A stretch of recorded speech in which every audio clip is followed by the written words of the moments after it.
मैंने पायल है छनकाई अब तो आजा तू पर जाए, એ કોણે ગાયું હતું?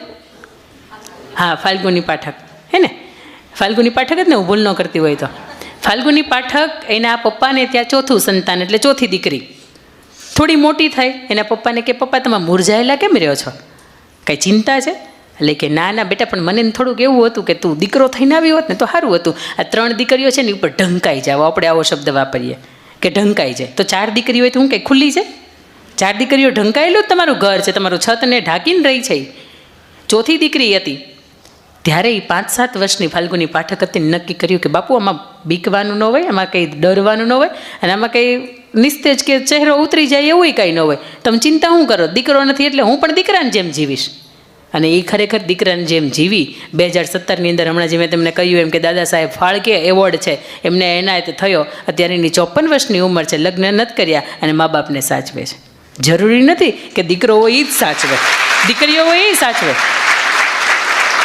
અને બીજું કે ઘણા પરિવારને એવું હોય કે દીકરીઓ હશે તો ભણવાનો XYZ ને ખર્ચો ને એટલું, પણ મને એટલી ખબર પડી કે દીકરીને મા બાપ હોય ને એમાં દેવા નથી થતા. કારણ કે દીકરીને જ્યારે ભગવાન મોકલતો હોય ને નીચે જે પરિવારને કે જે આપણા આખું દંપતીની વચ્ચે, ત્યારે ભગવાન એને એમ કહેતો હોય કે બેટા ચિંતા નહીં કરતી હો, તારા મા બાપનો ખ્યાલ હું રાખીશ, તારા બાપની માંથી એક રૂપિયાનું લેણું નહીં થવા દઈ ને એનું ચિંતા હું કરીશ. અને દીકરાને જ્યારે મોકલતો હોય ને જે પરિવારની અંદર, ત્યારે દીકરાને એ ટકોરો મારીને કહેતો હોય જોજે હો મોકલું છું, વૃદ્ધાવસ્થા હેરાન ન થાય, બાપને તારે સાચવવાના છે.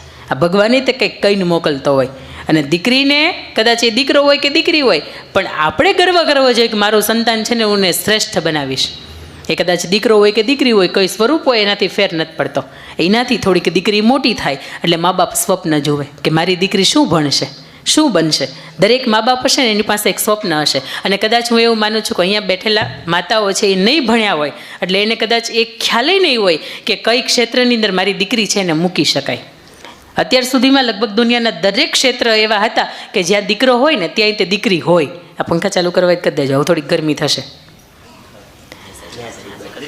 હા, જેને નજીક થતા હોય ને એ ત્યાંથી ચાલુ કરી દેજો, અગવડતા ન થાય ને કોઈને એવી રીતે. હા, જો મને અહીંયા ઊભા થતી હોય, તમને બેઠા બેઠા ગરમી થાય જ તે. એટલે દરેક માતાઓ એવું વિચારતા હોય કે મારી દીકરી મોટી થઈને આ બનશે. અહીંયા કોઈ એવી માતા બેઠી જ કે જેને એવું લગતું હોય કે મારી મોટી થઈને મારી દીકરી ગવર્મેન્ટ જોબ કરશે? કોઈ એવી માતા બેઠી જ કે જે ખરેખર એના દીકરીઓ માટે એણે એવું વિચાર્યું હોય કે મારી દીકરી IAS બને, IPS બને, પોલીસમાં જાય? હે વાહ વાહ. એટલા માટે કે માને એમ થાય છે કે હું નથી ભણી પણ મારી દીકરીઓ ભણે. અને આ સમાજની અંદર ક્યાંક થોડુંક શિક્ષણ ઓછું છે. શિક્ષણ એટલા માટે કે 18-20 વર્ષ તો માંડ થાય તે આપણને સગપણ નક્કી થઈ જતા હોય. ત્યારે મોરબીની અંદર એક મિલેનિયમ ટાઇલ્સ છે, સિરામિકનો ઉદ્યોગનો બિઝનેસ કરે છે, નીતિનભાઈ પ્રજાપતિ છે. એના ઘરે 2 દીકરીઓ છે.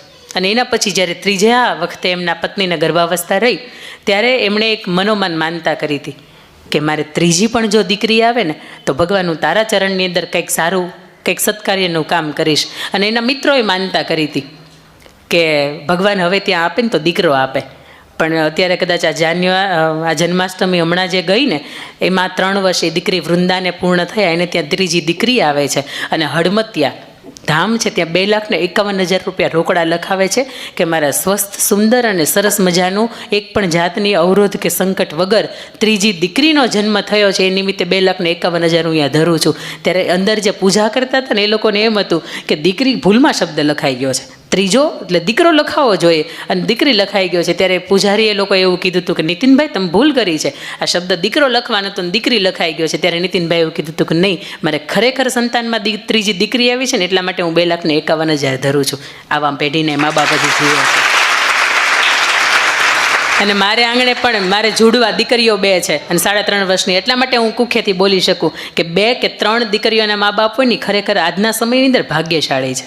કારણ કે ડૉક્ટર એમ કે પહેલો તો દીકરી છે તો બીજી વખત એટલે તરત મનની અંદર વિચાર આવે કે આપણે તો ભણેલા છીએ, બરાબર છે, બીજી દીકરી તો હોવી જ ન જોઈએ, ત્રીજી દીકરી તો હાવ ન હોવી જોઈએ.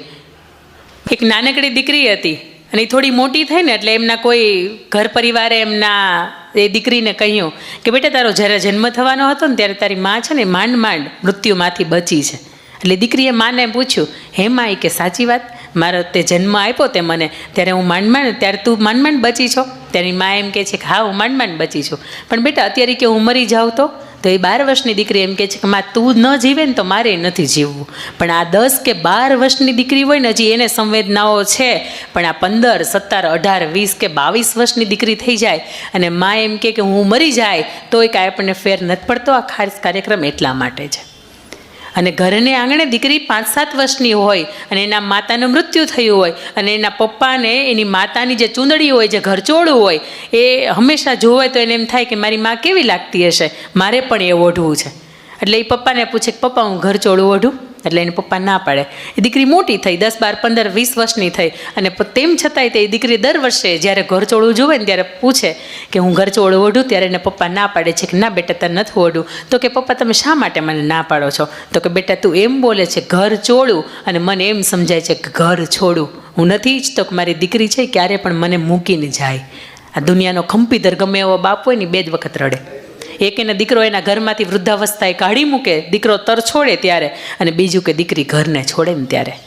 પણ અહીંયા બેઠેલી દરેક દીકરીઓના મારા એને સ્વમાન એ ભરવું છે કે બેટા તમે ખારવા સમાજ એટલે ખમીરવંતો સમાજ, તમે એની દીકરીઓ છો. અને મહાપુરુષોએ કહ્યું છે કે કદાચ આ દેશનો પુરુષ છે ને પોતાનો રસ્તો ભૂલશે ને તો હજી એ ચાલશે, પણ આ દેશની સ્ત્રી, આ દેશની વીરાંગનાઓ પોતાનો રસ્તો ભૂલીને તો આખા હિન્દુસ્તાનનો નકશો ભૂસાઈ જશે.